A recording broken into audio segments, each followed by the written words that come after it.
భవిష్యత్తు బంగారం కావాలని, చెల్లె పెళ్లి కొరకు, పిల్లల చదువుల కొరకు, స్వంత ఇంటి కొరకు ప్రతి మనిషి కలలు కంటాడు. అందులో భాగంగా ఊరు, పల్లె, జిల్లా, రాష్ట్రం, స్వదేశాన్ని సైతం వదిలి పయనమవుతాడు బాటసారి. కలల సాకారానికి అనువైన దేశం, సంపాదనకు బర్కతున్న ప్రదేశం, సమయానికి మనిషి సురక్షకు విలువనిచ్చే సుదూర ప్రాంతం, అదే దోహా, ఖతర్. ఆ నోట ఈ నోట ఖతార్ గురించి మల్లేష్కు తెలవటం, అప్పు సొప్పు చేసి ₹1,00,000 పోగు చేసి ఏజెంటు దోసిట్లో పోసి ఆజాద్ వీసా కొని ఖతార్లో చేరటం చక్క జరిగిపోయాయి. చదువు సంధ్య అందకపాయే, తలపైన మోపెడు భారమాయే. కూలీ నాలికి మోమాటం లేదు, ఇంటి పనులు చేయడానికి అభ్యంతరం లేదు. మొత్తానికి ఖతార్ చేరాక ఏజెంట్ రావటం, అగ్రిమెంట్ ప్రకారం షేరింగ్ అకామిడేషన్కు తోలుకెళ్ళాడు. నెల రోజుల వరకు భోజనం, ఉండడానికి వసతి ఉచితమని చెప్పి ₹100 చేతులు పెట్టి జంప్. After 3 months.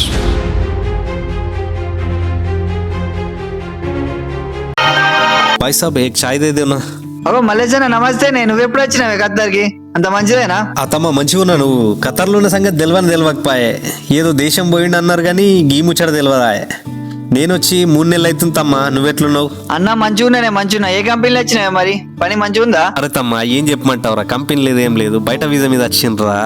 యాడ పని దొరికితే ఆడుకోడు తమ్మ. అసలు నెల నుంచి అట్టిగానే ఉన్నా. అసలు పని దొరికి 10 రోజులు అవుతుంది, అది కూడా బాగా రోజులు ఉండేటట్టు లేదు. జర ఏడన్నా పని ఉంటే చెప్పుతమ్మా, జర పుణ్యం ఉంటుంది నీకు. అయ్యో గట్లనా అన్న? ఇప్పుడు బయట వీసాలు అంతా ఏం పనులు దొరుకుతలేవే. నెంబర్ అయితే ఒకసారి వాళ్ళ దొరుకుతాయని చెప్తా పని నీకు ఫోన్ చేసి. నా నంబర్ నాకు తెలియదు తమ్మా, ఇది వచ్చేసి ఇంట్లో కొత్తలు కూడా లేవు. నీ నంబర్ నేను శుక్రవారం రోజు చేస్తాను. నాకు శుక్రవారం రోజు చుట్టూ ఉంటుంది. నేను తీరంతో నీకు ఫోన్ చేస్తాను. నాకు బస్ వచ్చింది, వెళ్ళిపోతా బై.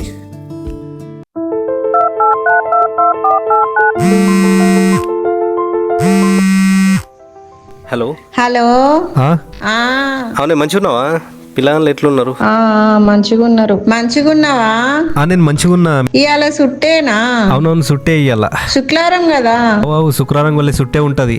తిన్నావా మరి? ఏం కూర? ఇంకా లేదు, ఇప్పుడే లేచిన ఉంటే చాయ్ దాగా వచ్చిన ఇప్పుడే. సరే సరే సరే మంచిగా తిను. నా గురించి ఫికర్ పడకే, నేను మంచిగా ఉన్నా. పానం మంచిగా ఉంచుకో. బేఫికర్ ఉండు, పానం హుషారున్నది. మీరు మంచిగా ఉంటే నేను మంచిగా ఉన్నట్టే. మరి పని మంచిగా ఉందా? పని మంచిగా ఉన్నది. ఏం కంపెనీ? ఏం పని? ఇక ఏ పని చెప్తే ఆ పని చేయాలి. ఇడ నీకు తెలియదు, ఇడ కథ వేరేలా ఉంటది. అయినా గవ్వన్నీ నీకెందుకే, పిల్లలు ఎట్లున్నారు కదా చెప్పు. మంచిగా ఉన్నారు. ఇగో బడి ఫీజు కట్టమని చిట్టీలు పంపుతున్నారు. మరి నీకు జీతం ఎప్పుడు అంతది? అప్పటిదాకా ఆగేటట్టు లేరు ఈ సార్లు. సరే సరే నువ్వేం ఆగం కాకు. పెద్ద లింగన్న కాకకి చెప్తా 20,000 తెచ్చి ఫీజులు కట్టు. సరే గాని ఇక మల్లన్న మామూలు పైసలు అడుగుతున్నాడు. 2 ఏళ్ళు అయింది, మిత్తన్న కట్టుండ్రి అంటాండు. ఏమంటావు మరి నువ్వు? అయితే మన ఆయన పంపిస్తా, మిత్తి కట్టి కాగితం తిప్పి రాయించు, ఓకేనా? వాళ్ళ అల్లుడు రాజు గిన్నె ఉంటాడు, మొన్న చాయ్ హోటల్ కాడ కలిసిండు, చాయ్ కూడా తాగినాం. సరే వాళ్ళకి ఎప్పు పైలం మరి. ఉంటా, మళ్ళీ తీరమైన కూడా చేస్తా. సరే మంచిగా తిను. సరే ఉంటా పైలం. పని కోసం ఆ రాజుగడి కన్నా చేస్తా.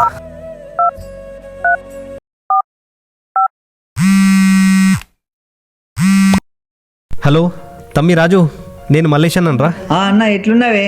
ఈ నెంబర్ నీదేనానే? దీనికి వాట్సాప్ నెంబర్ ఉందా మరి? ఉందిరా, ఇదే నంబర్, పీడిఎస్కో. ఏమన్నా పని ఉంటే చెప్పు. సరే అన్న, ఇక్కడైతే మన తెలంగాణ గల్ఫ్ సమితి అయితే గ్రూప్ ఉన్నది, అందులో ఎవరికైనా అవసరం ఉంటే పని గురించి అలా పెడతారు. నేను నెంబర్ అలా యాడ్ చేపిస్తా, నువ్వేం టెన్షన్ తీసుకోకే. బాగా పుణ్యం కట్టుకో తమ్మి. పనులు లేక రూముకు తిండికి సరిపోతలేవు. బయట వీసాలంటే బాగా సంపాదించుకుంటామని అత్తే ఇక్కడ ఏం లేవు. ఇంత ఘోరం ఉంటుందని తెలియదాయే. అని పాస్పోర్ట్ కాపీ, ఐడి కాపీ పెట్టే, అండ్ మీ కంపెనీ కూడా ఏదైనా పేరు ఉంటే పెట్టు. మీ రూమ్లో ఉన్న వాళ్ళ నెంబర్ కూడా ఏదైనా అవసరం ఉంటే నేను చేస్తా, మరి చేసి చెప్తా నీకు ఏదైనా ముచ్చట ఉంటే. సరే తమ్మి, ఇవన్నీ అటెంకా పంపిస్తా. తిన్నావా లేదా మరి? అన్న నేను తిన్నా. నువ్వు తిన్నావానే? సరే నన్ను ఉన్న ఒక ముచ్చట, ICBFలో మన ఇన్సూరెన్స్ ఇస్తారే, మరి నువ్వు తీపించుకుంటా అంటే నాకు అన్ని నీ కాపీలన్నీ పంపియు. పైసలు తర్వాత ఇద్దాం కానీ నేను ఎట్లా చేస్తా కానీ పంపి, సరేనా? సరే తమ్మి పంపిస్తా. పొయ్యి కాలేందట, మళ్ళీ అంట చేసుకోవాలి రేపటి కోసం. ఉంటా, అప్పుడప్పుడు ఫోన్ చేయి మళ్ళా. అన్న సరే సరేనే మర్చిపోక, ఇక నేను అలా పంపిస్తా, నీకు రాపిస్తా నీ పేరు. ఇవిన్నేమో పనులు దొరుకుతలేవు, ఊళ్ళోనేమో అప్పులు అడగబట్టి ఇంట్లోకేమో పని చేస్తున్నా అని చెప్పిన పనులు దొరుకుతలేవు, ఏం దొరుకుతలేదు. ఎట్లనో ఏం కథనో, పని దొరికేది ఎట్లనో, అప్పులు తీరేది ఎట్లనో. ఓ దేవుడా నువ్వే దారి పెట్టు. ఏదో మెసేజ్ వచ్చింది.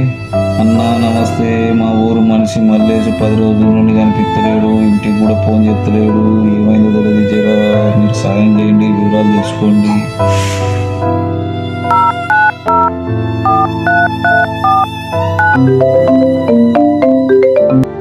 హలో బ్రో, నీ మెసేజ్ చూసిన మల్లేష్ ఎవరో కనిపిస్తలేరు అన్నావు. అతనికి సంబంధించిన ఏమైనా వివరాలు ఉంటే పంపి కదా, ఐడి కార్డు, కంపెనీ పేరు, పాస్పోర్ట్ కాపు, మరి ఏడు ఉంటాడు ఏంది? అన్న నా దగ్గర ఏం లేవు, ఒక ఫోన్ నెంబర్ తప్ప.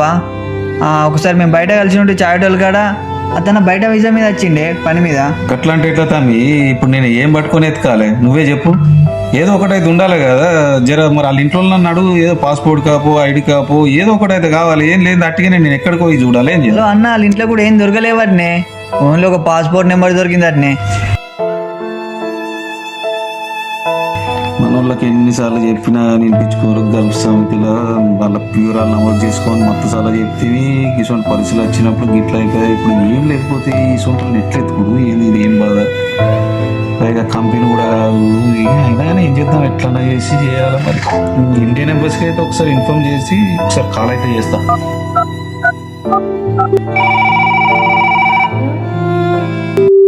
Hi sir, good morning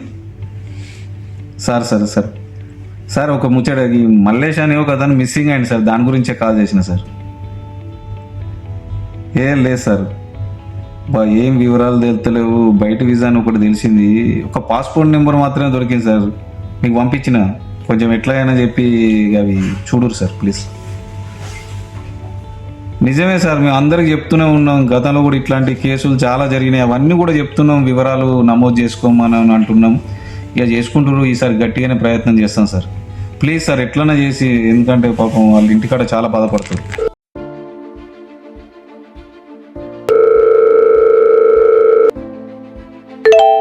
hello రాజు బ్రో, చాలా కష్టంగా ఒక లీడ్ అయితే దొరికింది, చూద్దాం మరి. ఈయన పాస్పోర్ట్ నెంబరు దవాఖాన్లో ఒకరితోటి సూట్ అవుతుంది. నువ్వు ఒక పని చేయి, ఈరోజు సాయంత్రం 4 గంటలకు రా, నేను నీకు లొకేషన్ పెడతా. ఒకసారి నువ్వు చూసి గుర్తుపడితే ఏందనేది తెలుస్తుంది, ఓకేనా? ఓకే అన్న, నేను తప్పకుండా వస్తా. రాజు చూడు, మరి డెడ్ బాడీ అతనిదేనా, జాగ్రత్త, మంచిగా చూడు.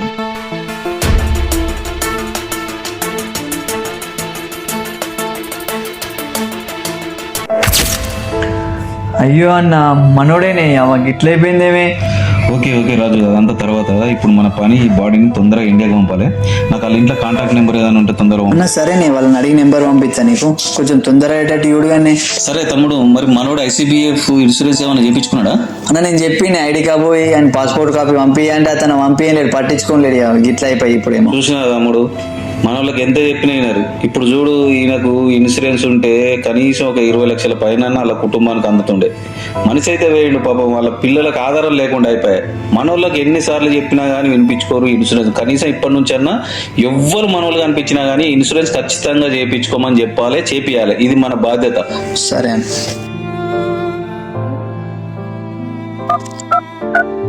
హలో, ఖతర్ నుండి మాట్లాడుతున్నాము. సారు, మా ఆయనకి ఏంటి, మీరే దిక్కు, మాకు ఏం చేయాలో తెలియదు, మీరే మాకు సాయం చేయాలి.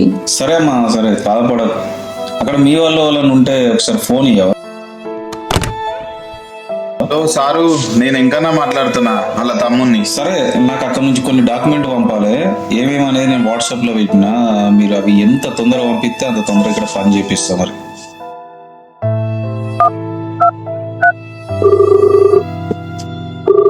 హలో, ఎంతన్నా? ఈరోజు రాత్రి బాడీ ఇక్కడ నుంచి పంపిస్తున్నాం. రేపు పొద్దుగాల 6 గంటలకు హైదరాబాద్ ఎయిర్పోర్ట్కి వస్తుంది. అక్కడ మన తెలంగాణ గవర్నమెంట్ ద్వారా ఉచిత అంబులెన్స్ ఉంటుంది. నేను మాట్లాడినా, నీకు నెంబర్ కూడా పంపించిన. ఎయిర్పోర్ట్ పోగానే వాళ్ళకి కాల్ చేయి, ఏమేం చేయాలో వాళ్ళు చెప్తారు, ఇంటి దాకా దించుతారు. ఇంకో విషయం, ఇక్కడ నుంచి వచ్చే ప్రతి డాక్యుమెంటు జాగ్రత్త ఉంచుకో, ఎందుకంటే తెలంగాణ ప్రభుత్వం ద్వారా ఇచ్చే 5 లక్షల ఎక్స్గ్రేషియన్ ఇవన్నీ సబ్మిట్ చేయాల్సి ఉంటుంది. అవన్నీ మీ పని అయిపోయినాక నాకు ఒకసారి కాల్ చేయి, ఏం చేయాలో నేను చెప్తా. సరే మరి. అయితే మిత్రులారా, చూశారు కదా, దేశం కాని దేశం వచ్చాక గుర్తింపు కార్డు, వీసా మరియు బీమా తప్పనిసరిగా చేసుకోవాలి. కనీసం మనమేంటో తెలిసిన, మన వివరాలు తెలిసిన ఒక్క మిత్రుడైనా ఉండాలి. మన కుటుంబ సభ్యులకు వారి ఫోన్ నెంబర్ కూడా తప్పకుండా తెలిసి ఉండాలి. అత్యవసర పరిస్థితుల్లో సంప్రదించడానికి ఉండాలి. కాబట్టి కేవలం రోజుకు 5 రియాళ్లు చెల్లించడం ద్వారా 1,00,000 రియాళ్ల బీమా అందిస్తుంది ఇక్కడ ఖతార్ ప్రభుత్వం. బీమా మన కోసం కాదు, మనం లేనప్పుడు, మనకేమైనా ఇబ్బంది అయినప్పుడు, మనం భూమి మీద లేనప్పుడు మన కుటుంబాన్ని ఆదుకునే ఆర్థిక భరోసా ఈ బీమా. తన కుటుంబాన్ని ప్రేమించే ప్రతి భారతీయుడు తీసుకోవాల్సిన బీమా ఇదే. అందరూ తప్పక తీసుకుంటారని ఆశిస్తూ, సర్వే జన సుఖినో భవంతు.